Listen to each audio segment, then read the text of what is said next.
아, 제가 이거 얼마 전에 상처가 났는데 이게 안 나요. 계속 딱지를 잡아 뜯어서 그런가 봐요. 그러면 안 되는데. 근데 이 가려워서 이거 안 뜯을 수가 없어. 참아야 정말. 되는데.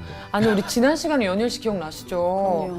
우리가 딱지를 억지로 인위적으로 떼는 거 말고 이 안에서 속살이 지금 올라오고 있는데 그 속살이 자연스럽게 딱지를 밀어내는 그 인내의 시간. 성령님이 우리 마음에 있으면 자연스럽게 정화가 되면서 안 좋은 것들이 밀려나간다는 거예요. 근데 우리는 안 좋은 걸 보면은 그냥 억지로 뜯고 싶어 막. 그지? 못 참고. 맞아요. 못 참어. 지난 시간 말씀이 또 그거였군요. 제가 또 그것도 잊어버리고 그냥 이걸 잡아 또 뜯고 뜯었어? 있었네. 자연스럽게 이렇게 돼야 되는데 기다렸어야 또 되는데. 그 말씀 말고 또 어떤 말씀이 있었죠, 지난 시간에? 그때 여러분의 얼굴을 배우니 하나님의 얼굴을 배우는 것 같습니다. 라고 마무리했던 기억이 납니다. 맞습니다. 또 이렇게 보니까 연열 씨 얼굴이 또 하나님 얼굴도 보이네요. 하나님 얼굴 이렇게 생겼구나. 하얀 네. 얼굴만 봐도 은혜로워지네. 뵌 것 같아요. 정말 그 사람의 얼굴이 네. 정말 얼을 닮고 있는 그릇이란 뜻이거든요. 정말 우리가 하나님의 형상을 닮아가기 위해서 자꾸 내가 닦는 거지. 그리고 또 그 사용할 대상을 사랑하지 말고 사랑할 대상을 사용하지 마라, 이런 말씀이었던 것 같은데, 어떻게 차유주 씨는 그 이동준 씨를 그 사랑할 대상입니까, 사용할 대상입니까? 정말 사랑하고 사용합니다. 아주 그 말을 듣기를 다방면으로 참으셨어요. 다방면. 오늘 사랑해. 많이 사용하시던데 오늘 계속 친구로 계속 활용하는 거죠. 활용이요? 활용이요? 이렇게 지금 들어오시면 안 되는데. 진짜. 선생님 안녕하세요. 안녕하세요. 뭐 잘 지냈어요? 예. 저희가 지난 시간에 대해서 조금 얘기하다가 그래요. 했더니 차유주 씨는 이제 이동준 씨를 활용할 대상이라고. 아니. 제가 몰랐어요. 사랑하고- 활용당하고 있었다는 거를 아니. 몰랐었어요. 우리 시어머니 보신단 말이야. 사랑합니다. 지난 시간에 우리가 얘기했던 것이 이제 옛사람과 새사람 네. 어떤 차이인가 생각해 봤는데, 옛사람의 특색은 자기를 방임하는 거예요. 그냥 되는 대로 뭐 그냥 살면 되지 뭐, 이런 태도, 새로움이 없어요. 그 속에는 내가 이런 사람이 되어야겠다는 목표가 없기 때문에 그냥 자극이 주어지는 대로 반응하며 사는 것이 옛사람이라고 얘기할 수 있겠죠. 이게 이제 방임인데, 그렇죠. 자포자기. 7가지 큰 죄 가운데 하나가 태만함, 나태함, 이런 거라도 얘기할 수 있는데, 자기를 성찰하지 않고 그냥 자기를 욕망에 내맡기는 상태의 삶, 이런 것들이 이제 옛사람의 특색이라고 얘기할 수 있고, 그런 삶은 더러워요. 더러운 삶이라고 얘기할 수 있습니다. 왜냐하면 욕망이라고 하는 것은 우리를 맑게 만들지는 못해요. 불투명한 존재로 만들고, 그래서 불투명해진다고 하는 것은 점점 덮개가 쌓이기 때문에 감각이 무뎌지고, 그리고 어떤 자극이 내게 주어져도 그 자극에 반응하지 못해요. 죄를 죄로 인식하지 못하고, 이런 것이 이제 옛사람의 하나의 특색이라고 얘기할 수 있겠습니다. 오늘은 그 옛사람에서 벗어나기 위해서 우리가 어떻게 해야 하는지 이 고민들을 좀 나눠보겠습니다. 오늘 수업 에베소서 13강 하나님을 본받는 생활. 오늘 에베소서 4장 25절부터 32절까지의 말씀을 함께 보겠습니다. 원글씨부터 부탁해요. 네. 그런즉 거짓을 버리고 각각 그 이웃과 더불어 참된 것을 말하라. 이는 우리가 서로 지체가 됨이라. 분을 내어도 죄를 짓지 말며 해가 지도록 분을 품지 말고. 마귀에게 틈을 주지 말라. 도둑질하는 자는 다시 도둑질하지 말고 돌이켜 가난한 자에게 구제할 수 있도록 자기 손으로 수고하여 선한 일을 하라. 무릇 더러운 말은 너희 입 밖에도 내지 말고 오직 덕을 세우는데 소용되는 대로 선한 말을 하여 듣는 자들에게 은혜를 끼치게 하라. 하나님의 성령을 근심하게 하지 말라. 그 안에서 너희가 구원의 날까지 인치심을 받았느니라. 너희는 모든 악독과 노함과 분냄과 떠드는 것과 비방하는 것을 모든 악의와 함께 버리고 서로 친절하게 하며 불쌍히 여기며 서로 용서하기를 하나님이 그리스도 안에서 너희를 용서하심과 같이 하라. 네, 고맙습니다. 여러분 그 태어나 가지고 처음으로 여러분이 했던 말이 어떤 거 기억이 나세요? 응이에요. 엄마.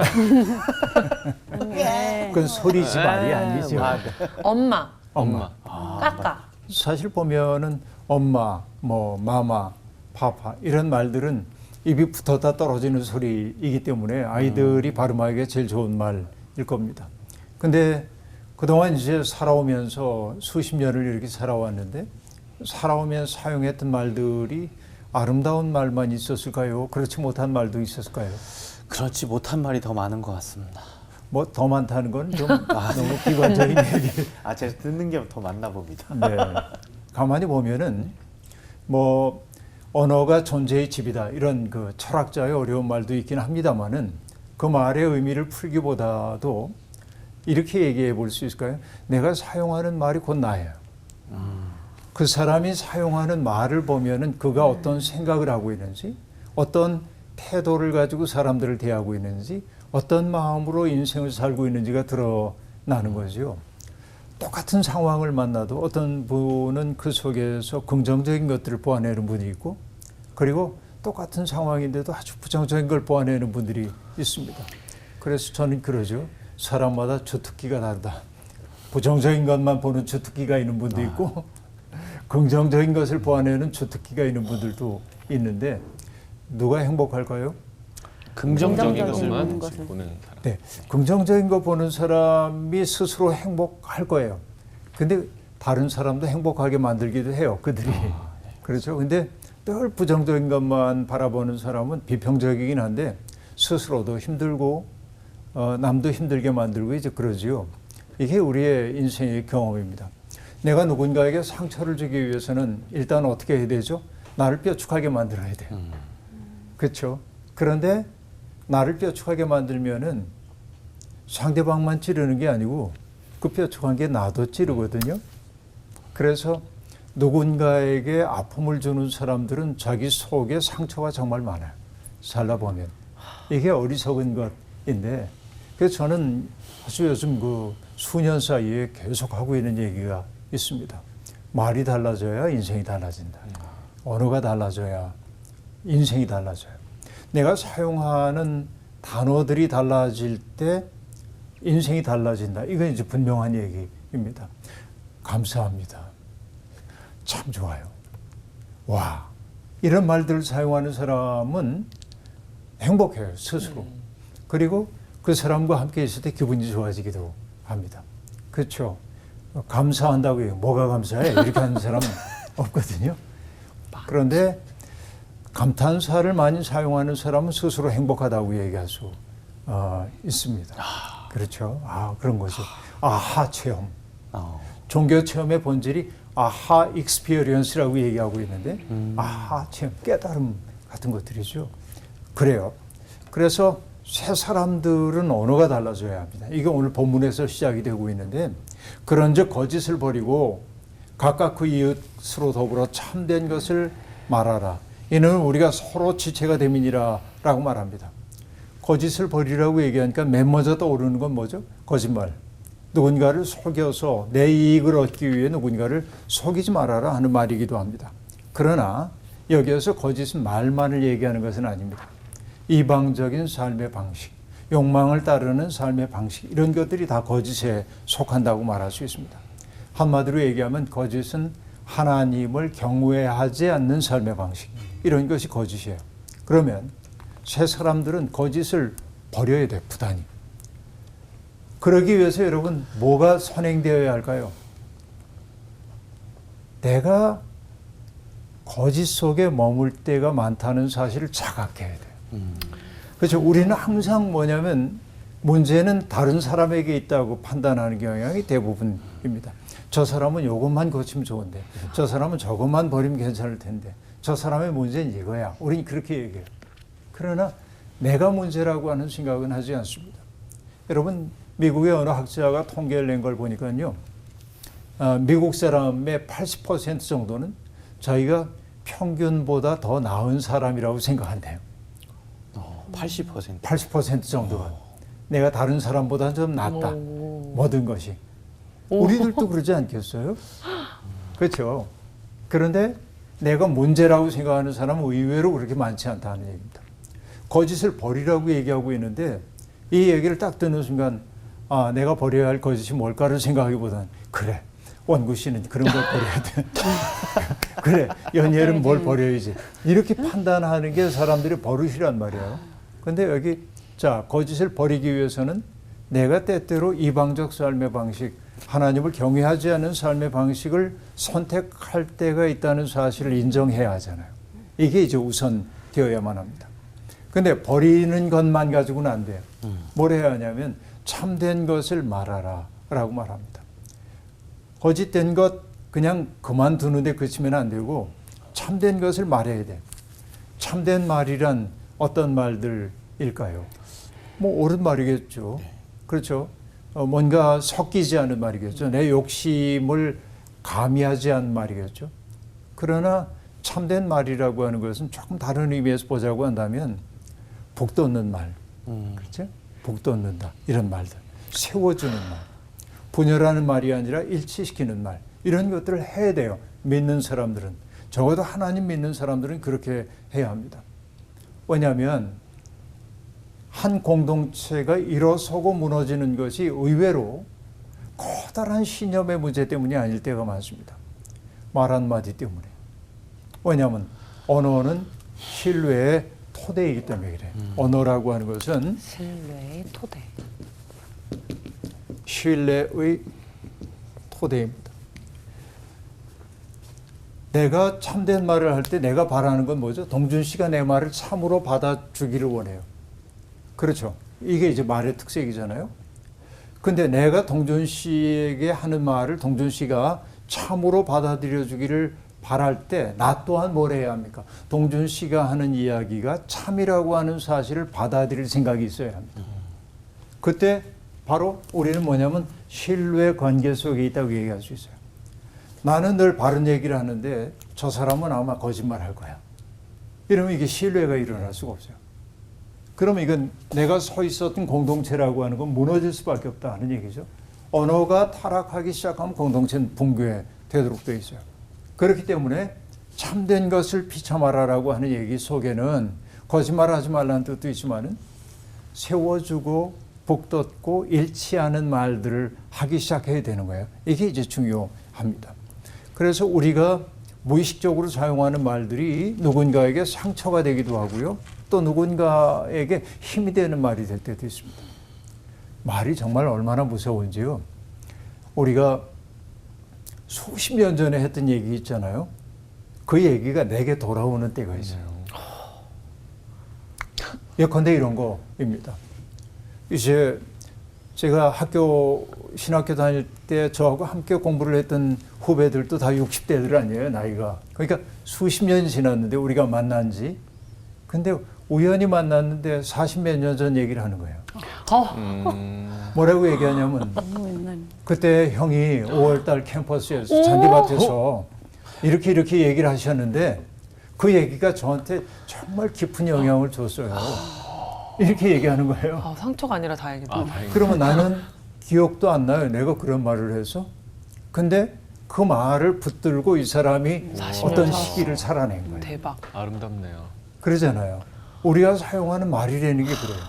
내가 사용한 말이 누군가에게 가서 뭔가를 하고 있어요. 맞네. 이건 무서운 얘기입니다. 그런데 거꾸로 부정적인 말도 있잖아요, 사실은. 올드보이. 내가 그런 의도를 가지고 한 말이 아닌데 내가 툭 던졌던 그 말 때문에 평생 상처가 돼가지고 그런 경우도 있잖아요. 너무 많이 봤지. 말이 흉기가 되는 때가 많이 있다는 거죠. 그러니까 정말 우리가 조심스럽게 얘기하지 않으면 안 됩니다. 근데 우리가 이렇게 서로에게 거짓을 버리고 참된 말을 해야 하는 까닭은 뭘까요? 하나님이 우리를 서로 지체가 되라고 불러주셨기 때문입니다. 서로 지체가 된다고 하는 건 뭐죠? 내가 한 몸 이루고 있는데 몸에는 여러 지체들이 있는데 그 지체들이 누군가를 향해서 너는 불필요해라고 말할 수가 없어요. 그렇죠? 내가 몸의 지체들 덕분에 오늘 살고 있는 거죠. 그렇잖아요. 입이 눈을 보고 너는 소용없어 라고 얘기하면 안 되잖아요. 그렇죠? 뭐 마찬가지입니다. 서로 지체가 되었다고 얘기합니다. 그렇기 때문에 서로 지체가 된 사람들에게 필요한 것이 뭐예요? 상호윤리, 서로 지켜가야 할 것들이 많이 있어요. 그래서 바울의 서신을 보면 서로라고 하는 말이 자주 등장합니다. 그래서 교회를 가리켜 뭐라고 말하냐면 서로 함께 공동체, 서로 함께. 그래서 보면은요, 저는 여러분 성경을 읽으면서 한번 찾아보시길 바랍니다. 서로라고 하는 말에 걸리는 단어들이 뭔지. 서로 지체가 되라, 서로 우애하여라, 서로 마음을 같이 하여라, 서로 덕을 세우라, 서로 뜻을 같게 해라, 서로 받으라, 서로 권하라, 서로 기다려라, 서로 도우라, 서로 무난하라, 서로 종노릇하라, 서로 짐을 지라, 서로 용납하라 등등. 제가 일부만 지금 얘기했습니다만은, 그러니까 교회는 한마디로 얘기하면은 서로 함께하는 공동체, 서로 지체의 공동체다 하는 얘기입니다. 다시 얘기하면은 내 덕분에 내가 존재한다 그 얘기예요. 여러분 벽돌을 담을 쌓아가는데요, 이렇게 수평에 담을 쌓아가는데 담을 쌓는데 내가 효율적으로 한다고 이렇게 쌓아 올라가는 사람은 없죠. 한 켜씩 쭉 5m 쌓아요. 그리고 그 옆에다 또 이렇게 5m 쌓아가는 사람은 아무도 없죠. 담을 쌓을 때 어떻게 밑에부터 차곡차곡 쌓고 그 위에다 쌓잖아요. 왜? 이게 옆에가 든든하게 버텨줘야만 나 또한 든든하게 서잖아요. 그렇죠. 서로 지체가 된다고 하는 것은 바로 그런 의미라고 볼 수 있습니다. 근데 살다 보면 이렇게 따뜻한 말만 하고 살고 싶지만 인간인지라 거슬리는 것도 있고 화가 날 때도 있잖아요. 그러니까 사도는 그런 경우도 알고 있습니다. 그래서 이렇게 얘기합니다. 분을 내어도 죄를 짓지는 말아라. 분을 낼 수는 있어요. 사람이기 때문에. 근데 죄를 짓지 말고 해가 지도록 분을 품지 말고 마귀로 틈을 타지 못하게 하라 라고 말합니다. 여러분 인간이 함께 살고 있는 모둠사리에 갈등이 없을 수가 없습니다. 근데 문제는 이런 데 있습니다. 서로 달라요. 그렇죠. 취향도 다르고 그래요. 그런데 예를 들어서 뭐 자동차를 타고 가는데 원구 씨하고 연일 씨하고 이제 자동차를 타고 이렇게 가는데 원구 씨는 뭘 좋아하냐면은 클래식 뮤직을 좋아해요. 네, 그렇다고 해요. 네. 네. 근데 연일 씨는 그 트롯을 좋아해요. 근데 원구 씨가 클래시컬 뮤직을 틀어놓으니까 뭐냐 화가 나. 듣기 싫은데 왜 이런 걸 틀어놓냐, 좀 바꿔달라. 이렇게 얘기하면은 둘이 이제 감정적 다툼이 생겨나겠죠. 누가 옳은 거예요?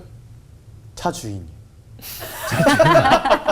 사실 옳고 그름이 없죠. 네, 취향의 문제일 맞습니다. 뿐입니다. 그것은 취향의 문제일 뿐이에요. 다름을 용납하면 돼요.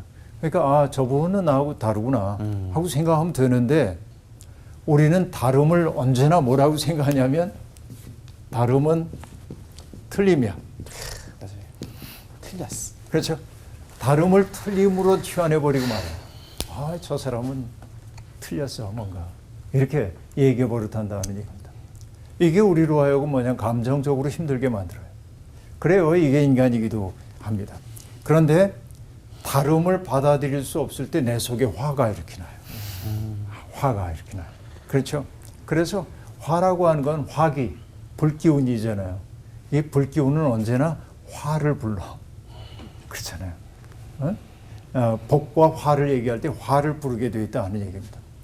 그리고 누군가에게 분노한다고 하는 것은 분노의 마음속엔 뭐가 있냐? 상대방에게 뭔가 나쁜 일이 생기길 바라는 마음이 다소 들어있는 법입니다. 분노라고 하는 것의 특색은 바로 그렇다고 얘기할 수 있습니다. 분은 어느 정도 악의가 있다 하는 얘기입니다. 누군가가 분명히 명확히 잘못된 것을 봐서 내가 화가 났어요. 거룩한 분노가 내 속에 있습니다. 의분이라고 하죠, 이것을. 그런데 의분 속에도 다소의 악의가 들어갈 가능성이 있어요. 이게 주의해야 돼요. 그래서 여러분 의분이라고 하는 게 holy 레이지, 거룩한 분노라고 얘기를 하고 있는데 의분이라고 하는 이것은 의로운 분노이죠. 이게 필요해요. 의분이 없다면 우리가 믿음 생활한다고 얘기할 수 없어요. 불의를 보면 화를 내야 합니다. 그런데 우리가 알아야 될 것은 뭐냐면은 내 감정까지 여기에 담는 순간 정당하던 의분이 때때로 나의 성격에 드러남이 될 때가 많이 있어요. 그 때문에 여백이 있어야 돼. 그를 나의 소중한 이웃으로 받아들이려고 하는 사랑의 마음이 함께 가지 않을 때 의분조차도 누군가에게 상처가 될 수 있다는 얘기죠. 이게 분을 내더라도 죄를 짓지 말아라. 그리고 해가 지도록 분을 품지 말아라 라고 얘기합니다. 해질 때까지 분을 품지 말아라. 왜 해질 때까지 분 품지 말라고 할까요? 꿈에 나오니까요. 그러네요. 천재인데? 진짜 무의식 중에 막 꾸며. 천재인데 정말. 네, 그렇죠. 왜 그럴까 생각을 해보면요, 우리와 유대인들의 시간 개념이 달라요. 맞아. 그렇죠. 저녁이 되며 아침이 되니 이는 첫째 날이니라. 해질 때부터 하루가 시작돼요. 그들의 성서의 시간 개념은. 그러니까 해가 질 때까지 분을 품는다고 하는 얘기는 뭐지? 새날이 시작될 때까지 분을 품는 거죠. 그러니까 새날을 분노 속에서 화로 시작하지 말라고 하는 그런 얘기라고 볼 수 있겠습니다. 그렇죠? 이게 이제 중요해요. 근데 결국은 새날을 어떤 그 분노 속에서 시작하게 되는 것을 오늘 성경은 뭐라고 하냐면 마귀에게 틈을 주는 거라고 얘기합니다. 마귀가 내 마음속에 들어와 가지고 지배하도록 하는 것이라고 얘기를 하고 있는 거죠. 마귀의 특색이 뭔지 알죠? Divide and rule인데요. 나누고 지배하라입니다. 마귀가 우리 속에 들어와 가지고 갈라 세워요. 요주 씨와 동준 씨를 갈라 세워요. 서로 의심하게 만들고 갈라지게 만들어요. 그리고 갈라지게 되면은 마귀의 그 지배를 당하기가 쉽습니다. 둘이 견고한 사랑의 관계 속일 때는 마귀가 틈탈 수가 없는데, 그렇죠? 서로 의심하고 회의하고 이럴 때는 마귀가 들어와가지고 그들을 각자 지배하기가 좋다는 얘기입니다. 여기에 마귀에게 틈을 주지 말라고 얘기할 때 틈은 토포스인데, 토포스는 장소예요. 마귀가 설 장소를 허락하지 말아라. 그런 얘기입니다. 우리의 마음속에서 마귀가 들어와가지고 영역을 넓힐 수 있는 여지를 주지 말아라. 근데 그 마귀에게 영역을 주는 가장 중요한 특색 가운데 하나가 뭐냐? 분내는 거. 화내는 거. 해가 질 때까지 분을 풀지 않는 거. 그게 의분이라 해도 마찬가지인데요. 이런 얘기입니다. 그 때문에 우리에게 필요한 것은 사랑과 인내라고 하는 것이라고 볼 수 있겠습니다. 자, 그 다음에 28절을 보면요. 도적질하는 자는 다시 도적질하지 말고 돌이켜 빈궁한 자에게 구제할 것이 있기 위하여 제 손으로 수고하여 선한 일을 하라. 이게 기독교인들의 기본적인 윤리입니다. 도둑질하는 자는 다시 도둑질하지 말고 라고 얘기하니까요. 여러분 도둑질 하시나요? 아니요. 이게 보통 이제 그 도둑질하네. 죄의식이 있는 사람들이 세게 부정을 하는 경우가 많이 있는데 뭔가 찔렸을 때. 뭔가 어린 시절 너무 강한. 슈퍼에 있는 카라멜을 훔쳐먹은 적이 옛날에. 있습니다. 네. 옛날에. 요즘은 안 그러죠? 아, 예. 요즘은 카라멜 안 먹습니다. 답이 그렇게 나오는구나. 네. 우리가 도둑질하면은 남의 것을 취하는 것도 도둑질이지만은 사실은 자기가 도둑질을 하면서 도둑질 아니라고 생각하는 경우도 제법 많이 노동력 착취 이런 것도 도둑질이지. 남의 시간 뺏는 거. 시간 빼는 것도 그렇고. 호텔에 있는 수건을 가지고 온 적이 있어요. 아 정말. 도둑, 왜? 그건 내가 그랬지. 호텔에 수건을 가져오면 어떻게? 뭐를 가져왔다 이거야. 네, 도둑질이었네요. 그러니까 이게 공공의 것들을 사유화하는 사람들도 있죠. 공공이 누려야 할 그곳에서 마치 사적 공간인 것처럼 하는 사람들도 있어요. 공공의 사유화라고 볼 수 있습니다. 또 예를 들면은 물이라든지 공기라든지 이것은 다 공공이 누려야 할 것들입니다. 그런데 공공이 누려야 할 것을 오염시킨다든지, 자연환경. 그렇죠. 오염시킨다든지, 강을 오염시킨다든지 이게 전부 도둑질이에요. 아 맞네. 내가 누구 거 훔쳤어라고 얘기하는지 몰라도 모두가 함께 누려야 할 것들을 망가뜨려 놓음으로 그는 훔친 셈이죠. 이거 무서운 일이라고 볼 수 있습니다. 뿐만 아니라 남이 누려야 할 것을 대신 누리는 것도 있습니다. 남의 공로 가로채기. 우린 공로 가로채기를 제법 많이 합니다. 부하 직원이 정말 열심히 해가지고 아이디어를 냈는데 슬쩍 자기 것인 양 내놓는 경우도 있고 이런 거 있잖아요. 이게 다 도둑질이라고 볼 수 있어요. 그러나 우리 시대가 정말 두려워해야 하는 도둑질 하나 있습니다. 그건 뭘까요? 미래 세대가 누려야 할 것을 우리가 앞당겨 써서 미래 세대가 우리가 저지른 일에 대한 빚을 갚으며 살게 만드는 것. 오늘의 기후위기라고 하는 게 그렇죠. 이게 바로 뭐냐, 우리들이 저지른 짓 아닙니까? 어떻게 보면. 우린 그런 의미에서 죄책감을 느껴야 돼요. 미래 세대가 누려야 할 것을 너무 많이 갖다 써먹어버리고 말았다. 뭐 때문에? 오늘 내가 더 많은 걸 누리고 살기 위해서 미래 세대에게 너무 많은 부담감을 우리가 주고 있다는 얘기입니다. 예를 들어서 우리가 어디 놀러 갔는데 저기에 도타리 피면 좋겠다 해서 갔더니 앞서 놀고 간 사람들이 온갖 쓰레기를 버려놓고 왔어요. 그러면 여러분 기분이 어때요? 나빠요. 불쾌하죠.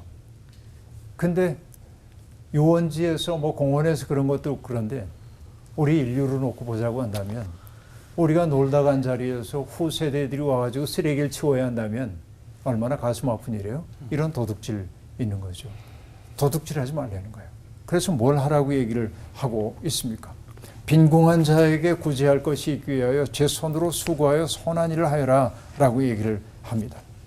유대교 전통에서는 일하지 않고 다른 사람의 도움으로만 사는 것도 도둑질이라고 얘기를 하고 있습니다. 이게 중요해요. 그리스 세계에서는 노동이라고 하는 것은 노예들이 하는 일이라고 생각을 했습니다. 그래서 우리가 이제 인문학을 얘기할 때 리버럴 아츠라고 얘기하고 있는데 리버럴 아츠라는 게 뭔 자유인들의 기회입니다. 자유인들의 기회라는 게 뭐죠? 천문학을 생각하고 철학적 사유를 하고 수학을 하고 음악을 하고 이런 것들이 자유인들이 하는 일들이에요. 그런데 서바일 아트라고 하는 건 뭐냐면 노예들의 일인데 밥을 짓고 땔감을 만들고 이거를 노예들의 일로 여겼어요. 이 일은 천한 사람들이 하는 것처럼 여겨요. 그러나 성서의 사고는 그렇지 않습니다. 히브리적 사고는 일이라는 게 거룩한 거예요. 하나님이 주신 것이죠. 어떤 일이든지. 이게 나중에 종교개혁자들에게는 소명론이 되는 거죠.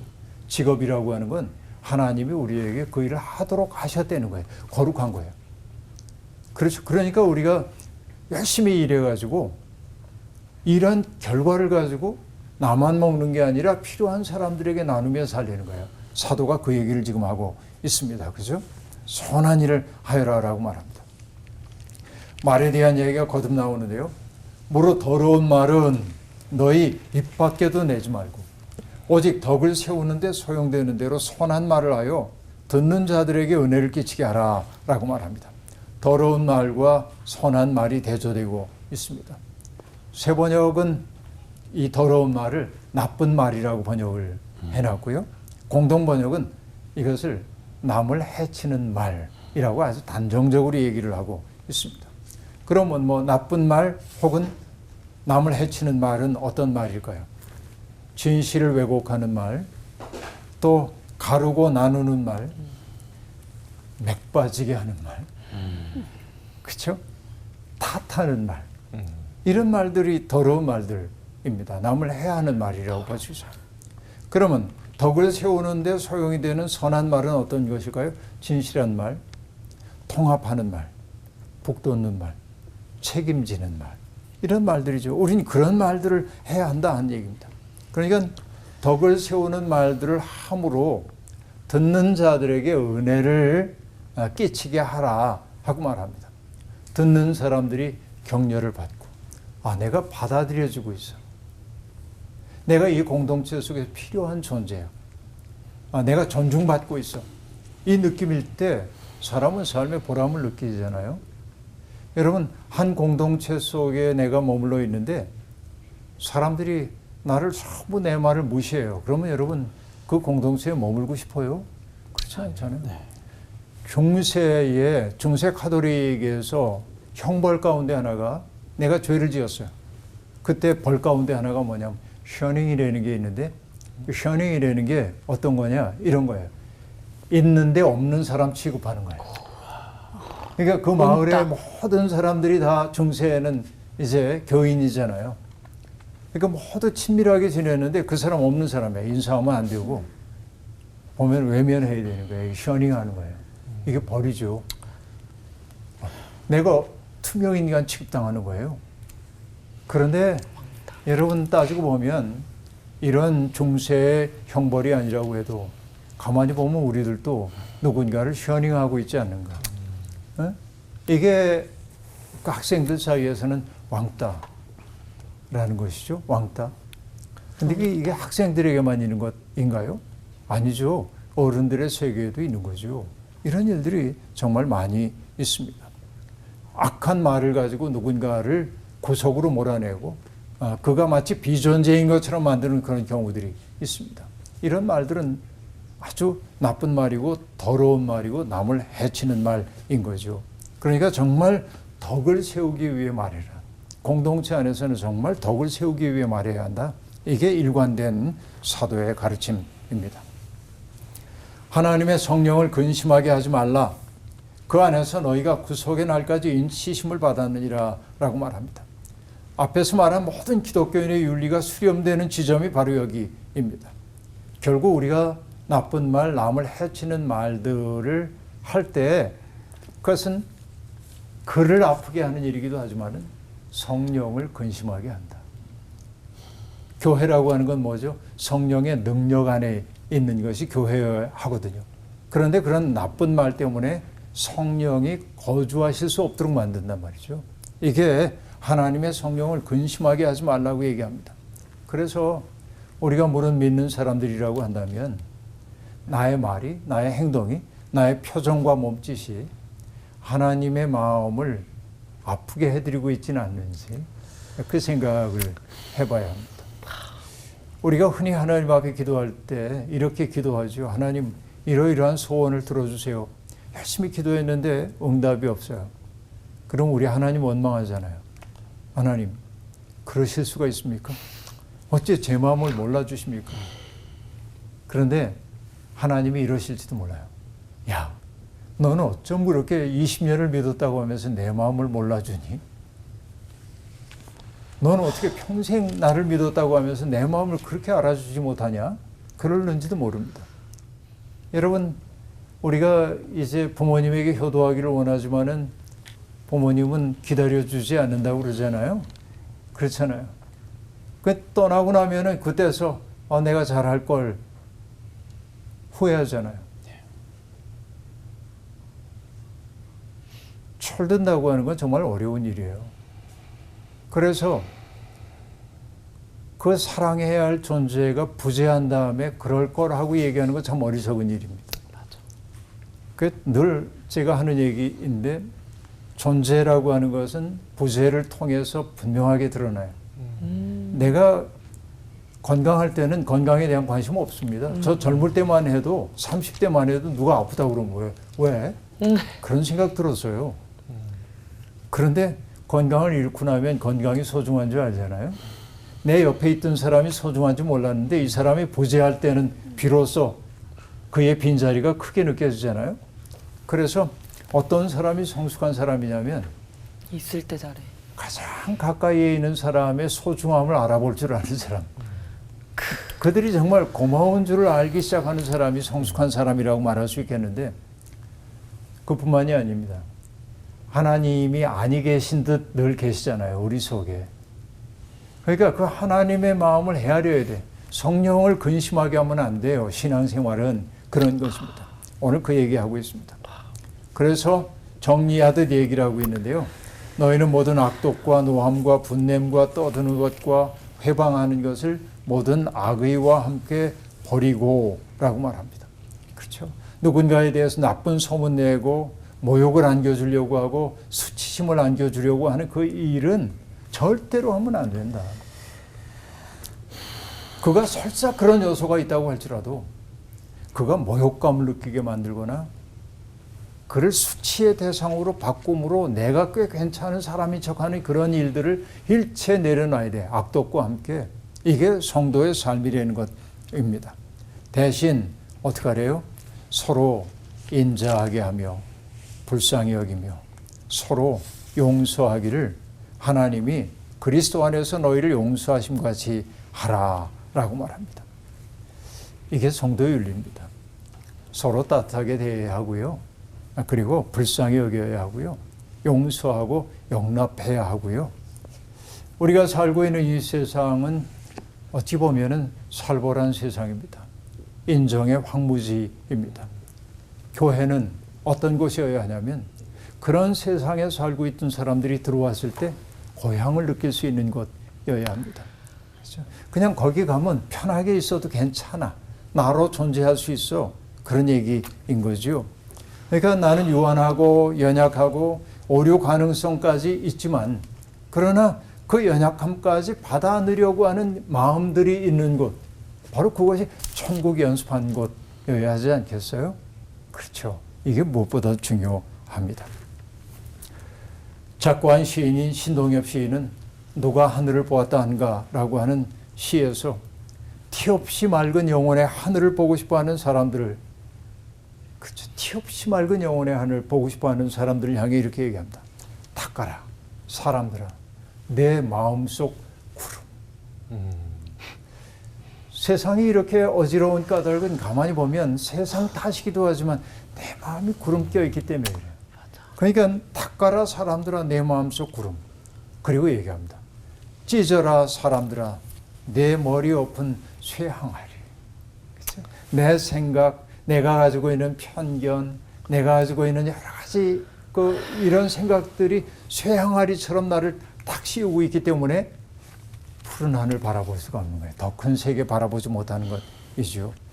그렇게 우리의 마음을 닦아야 하고 우리의 머리에 더 씌워져 있는 욕망의 쇠항아리를 찢어야만 그때 비로소 영혼의 하늘이 우리에게 열리기 시작한다 하는 얘기입니다.